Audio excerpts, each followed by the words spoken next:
सदगुरु मौजूद है, कहते हैं उनसे ज्यादा सौभाग्यशाली कोई और नहीं हो सकता। तो हमारे भैया जी महाराज हम लोगों के साथ में है। 20-30 साल हम लोग महाराज जी स्वामी जी के साथ रहे। वो हम लोगों को बताते रहे कि भाई ऐसे चलना है। कुछ लोगों ने बात मानी, अपने जीवन को धन्य किया। अब हमारे भैया जी महाराज आए हैं तो वो उन्हीं बातों को और ज्यादा जोर दे करके और ज्यादा साफ तरीके से हम लोगों के बीच में समझाते हैं। बस मानना हमें है, अगर हम मान लेंगे तो हमारा काम बनेगा, और नहीं माना तो कहते हैं सत्संग करत बहुत दिन बीते, अब तो छोड़ देगा। हम लोग जाने कब से सत्संग कर रहे हैं और सत्संगों की बात हमने अपने हृदय में नहीं धारण की तो हमारा काम नहीं बनने वाला। हमारे भैया जी महाराज इस समय 4 बातों पे बहुत विशेष ध्यान देते हैं। भैया जी महाराज जी की 4 बातें आपकी सेवा में रखूंगा, और भैया जी के वचनों से हमें ये समझना है कि हमारा सदगुरु हमें क्या बताना चाहता है, क्या सिखाना चाहता है, और किस तरीके से हमारे जीवन में उद्धार करने की बात करता है। तो पहली बात भैया जी हमारे कहते हैं भजन नहीं तो भोजन नहीं। हमारे स्वामी जी महाराज जी ने कहा कि मानव जीवन का उद्देश्य प्रभु प्राप्ति है। महाराज जी ने वेदों का अनुवाद किया, उसमें पाया कि इंसान जब दुनिया में आता है तो उसकी सबसे जरूरी, सबसे जो बड़ा काम है वो परमात्मा की भक्ति है। और इसी बात को संतों महापुरुषों ने कहा कि अरब खरब लो द्रव्य हो, उदय अस्त लो राज, और बिन भक्ति भगवंत के सभी नरक के साथ। अगर हम परमात्मा की भक्ति से नहीं जुड़े तो हम सिर्फ और सिर्फ नरकों के साथ सामान्य इकट्ठा करते हैं। तो हमारे महाराज जी ने कहा कि इंसान के जीवन का जो सबसे बड़ा उद्देश्य है वो प्रभु भक्ति है। तो भैया जी इस पर बहुत ज्यादा हम लोगों के चेताने में लगे हैं। कहते हैं कि इंसान का सबसे जरूरी जो काम होता है वो उसका भोजन होता है, वो बगैर भोजन के नहीं रह सकता। महाराज जी कहते हैं इसको भोजन से भी आगे रख लो। जैसे ही कोई खाने पीने की चीज आए तो आपको भैया जी की ये बात याद आनी चाहिए कि हमें भगवान भैया जी ने भजन के लिए प्रेरित किया है। तो महाराज जी कहते हैं कि हमें जो है भजन को सबसे ऊपर रखना है और हमें भजन से जुड़ना है। महाराज जी कहते हैं कई लोग भाई बहन हमारे पास आते हैं, कहते हैं महाराज जी मेरे पास तो समय ही नहीं है, मैं किस समय भजन करूं, खेती पाती में व्यस्त रहता हूं, बाल बच्चों में व्यस्त हूं, नौकरी चाकरी में व्यस्त हूं। महाराज जी कोई ऐसा उपाय बताओ जिससे कि मैं भजन करने वाला बन जाऊं। तो भैया जी ने बड़ा सुंदर उपाय बताया। भैया जी कहते हैं ऐसा कोई भाई नहीं है जो शाम को बिस्तर पे जाते ही सो जाता हो। भाई है हम लोगों में ऐसा कोई कि जैसे ही हम लोग बिस्तर पे पहुंचे और तुरंत ही हमें नींद आ जाती हो? ऐसा कोई नहीं है। तो महाराज जी कहते हैं जैसे ही आप बिस्तर पे पहुंचो तो आंख बंद करके अपने मालिक को याद करना और 2 ही बातें करना। मालिक से प्रार्थना करना कि हे प्रभु आपने ये जो जीवन दिया है उसमें आपकी याद हमारे दिल में बसी रहे, और प्रभु जाने अनजाने जो हमसे गलतियां हो जाती हैं प्रभु हमें माफ कर दो। और शाम को जब रात को हम भैया जी की याद करके सोएंगे तो कहते हैं मालिक सपने में आता, बड़े मीठे मीठे सपने होते हैं। और कई लोग अपने सपनों की बात कहते हैं, कहते हैं भैया जी को आज याद करके हम सोए थे, रात भी बहुत अच्छी बीती, नींद भी बहुत अच्छी आई और हमने बड़े सुंदर सुंदर सत्संग सुने। तो हमें ये बात महाराज जी की माननी है। भैया जी दूसरी बात कहते हैं, कहते सुबह उठते ही कोई व्यक्ति काम पे नहीं लग जाता। भाई 10-5 मिनट हमारे पास होते हैं तो सुबह उठ करके हमें, जैसे सरकारी कर्मचारी होता है तो वो जाते ही अपनी हाजिरी लगाता है, तो हम लोगों को भी मालिक के दरबार में अपनी रोज रोज हाजिरी लगानी है। सुबह उठकर हमें मालिक को प्रणाम करना है और ये विनती करनी है कि हे प्रभु आज आपने एक दिन हमें और बख्शा है, हमें आपकी याद आती रहे। और वहाँ हमारे स्वामी जी कहा करते थे सुबह को आप अगर याद कर लो तो दिन में आप जो भी काम करते हो सबकी जिम्मेदारी मेरी है। तो हमारा गुरु बड़ा दयालु है, हम सब पे दया कर रहा है। उसने हमें तरीका भी बता दिया कि हमको भजन किस समय करना है। तो सुबह शाम हमें मालिक की याद में रहना है। और दूसरी बात भैया जी कहते हैं जो हमारे स्वामी जी कहा करते थे, कहते थे मानव सेवा प्रभु भक्ति है।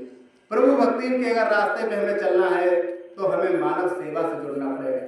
यही बात रामचरितमानस में तुलसीदास जी ने कही है कि परहित सरस धर्म नहीं भाई और पर पीड़ा सब नहीं अजमाई। तो हमें परस्वार्थ की सेवा से जुड़ना है। अभी भैया जी ने बाराबंकी में एक सत्संग सुनाया तो महाराज जी सेवा पे बात कर रहे थे, तो कह रहे थे आप गांव का जीवन देखो, गांव में बड़ी अच्छी व्यवस्था है। क्या व्यवस्था? महाराज जी कहते हैं कि 20-30 साल पहले चले जाओ तो हर गाँव में ऐसे बूढ़े बुजुर्ग हुआ करते थे जो कहते थे शौक शौक में लोगों को दुख दूर करने का एक मंत्र जगा लिया करते थे। कहते हैं किसी को बिच्छू ने काट लिया, अब वो नए आधुनिक डॉक्टरों के पास जाए तो उसके पास बिच्छू उतारने की कोई दवा नहीं है, इंजेक्शन पे इंजेक्शन लगाया जाएगा लेकिन बिच्छू का दर्द नहीं उतरता। महाराज जी कहते हैं उस व्यक्ति के पास जाया करते थे और दूर बैठ करके वो मंत्र फूंकता था, इधर से रोते हुए जाते थे और उधर से हम लोग हंसते हुए आते। कहते थे उसके बदले में वो कुछ नहीं लेता था, और जब बदले में देने की बात आती थी तो कहता था अगर हमने इसके बदले में कुछ ले लिया तो हमारी ये विद्या काम की नहीं रहेगी। महाराज जी कहते हैं वो निस्वार्थ सेवा थी, वो सिर्फ परमार्थ के लिए हमने अपने जीवन में एक ऐसा गुण बनाया था जिससे कि लोग हमारे गुण का लाभ उठा रहे थे।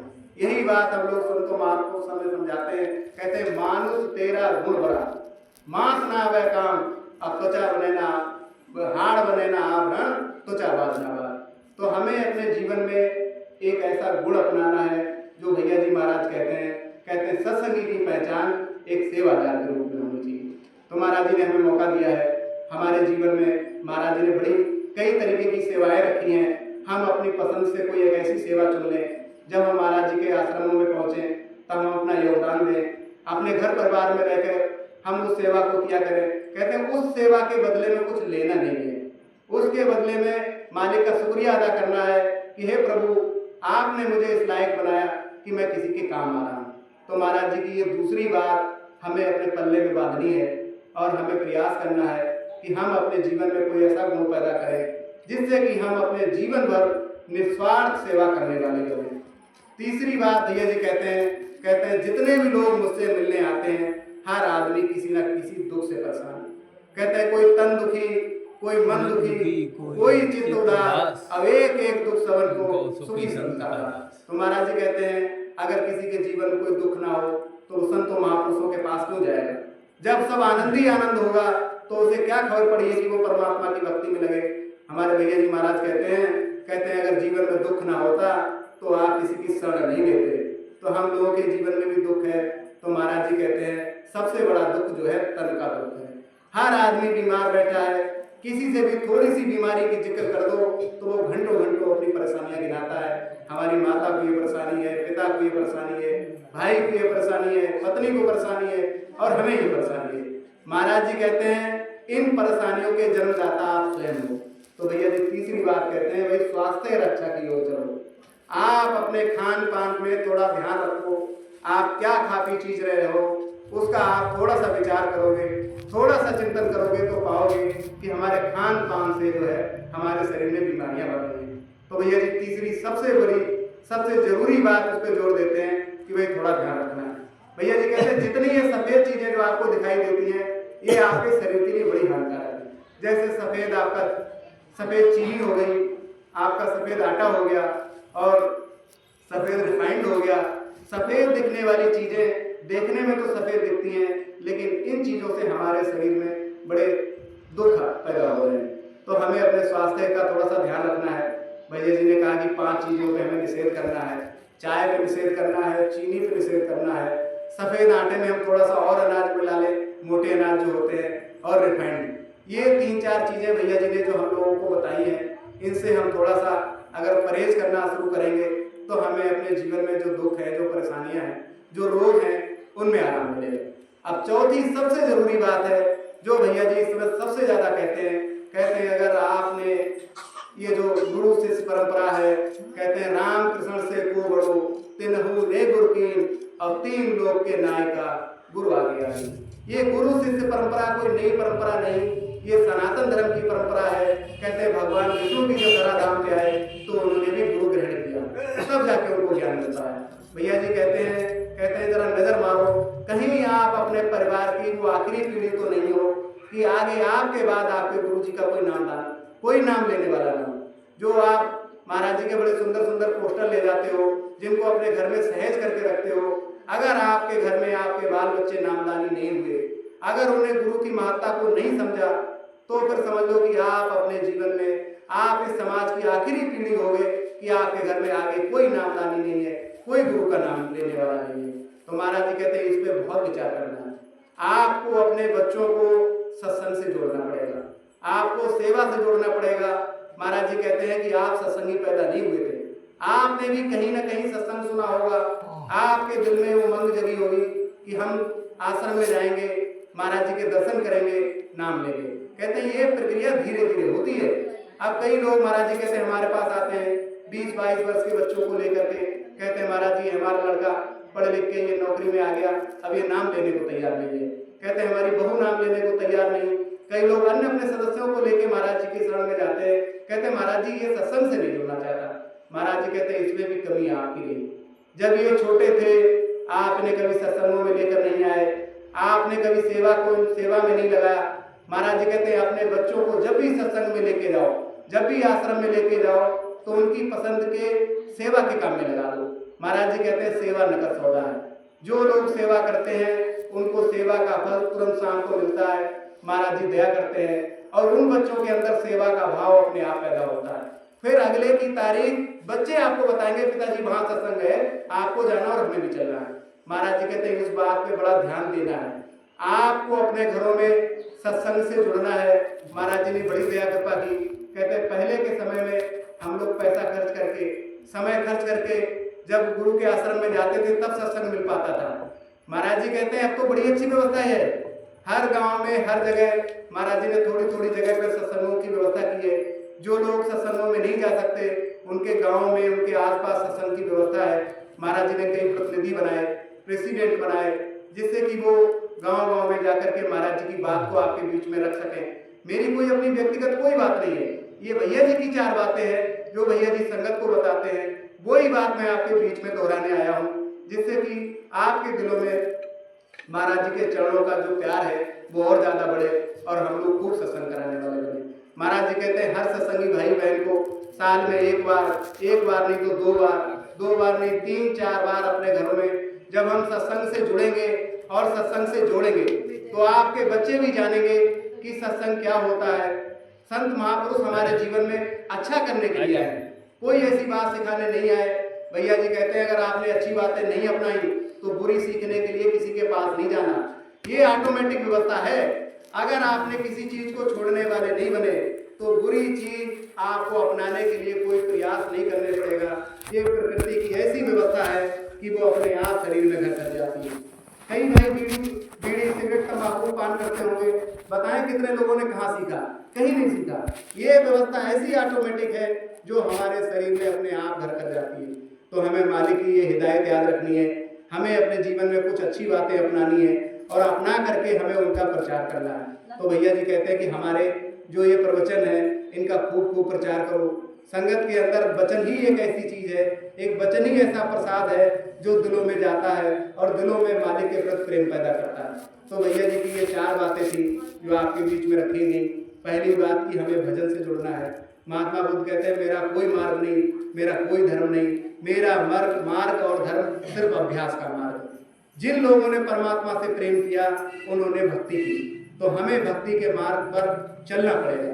तो पहली बात हमें भजन से जुड़ना है, दूसरी बात हमें सेवा से जुड़ना है, तीसरी बात हमें स्वास्थ्य की रक्षा अपने आप स्वयं करनी पड़ेगी कि क्या चीज हमारे स्वास्थ्य के लिए लाभदायक है और क्या चीज हमें नुकसान करती है। तो महाराज जी कहते हैं इसके भी जिम्मेदार हो। और चौथी चीज हमें ये गुरु के ज्ञान का प्रचार जो है वो अपने घरों में खूब खूब करना है। जैसे भगवान राम ने सिवरी को बताया, सिवरी कहने लगी कि हम तो अनपढ़ गंवार हैं, महाराज जी हमें कोई ऐसी बात बता के जाओ सरल जिससे कि हम आपके प्रेम में लगने वाले बने। तो भगवान राम ने पहली बात कही प्रथम भगत संत कर संगा और दूजी ममृत कथा प्रसंगा। पहली बात संतों के सत्संग में आ जाओ। सत्संग में जब बैठोगे तो आपको ज्ञान की बात मिलेगी, आपका हृदय निर्मल होगा। और कहते हैं जिसका हृदय निर्मल हो जाता है तो कहते हैं कबीरा मन निर्मल भया जैसे गंगा नीर और पीछे पीछे हर कहे कबीर कबीर। तो हम लोग इसी के बात को तो सीखने आए हैं, हम लोग अपने हृदय को तो निर्मल करने आए हैं। तो सत्संग में हमें यही बात समझाई जाती है। हमने भैया जी की 4 बातों पे थोड़ा ध्यान कर लिया। महाराज जी कहते हैं डायरी में लिखना शुरू कर दो। भैया जी की जो बहुत ज्यादा जरूरी बातें हैं उनको आप लिखो, रोज रोज सुबह शाम को दोहराओ तो आपके भी अंदर चमक आने लगेगी। एक कवि ने कहा कि मांझा है अपने आप को तजुर्बे से को। कोई व्यक्ति ऐसा बैठा है जिसे तजुर्बा ना हो। हर आदमी से थोड़ी सी जिक्र कर दो तो वो अपने जीवन के तजुर्बे से ऐसी सी बातें बताता है कि आपको बड़ा अच्छा लगता है कि भाई ने अपने जीवन से हमें बताया। तो कवि ने कहा है कि मांझा है अपने आप को तजुर्बे से को, साफ है पर चमके नहीं। महाराज जी कहते चमक जब आएगी जब आप भजन करो।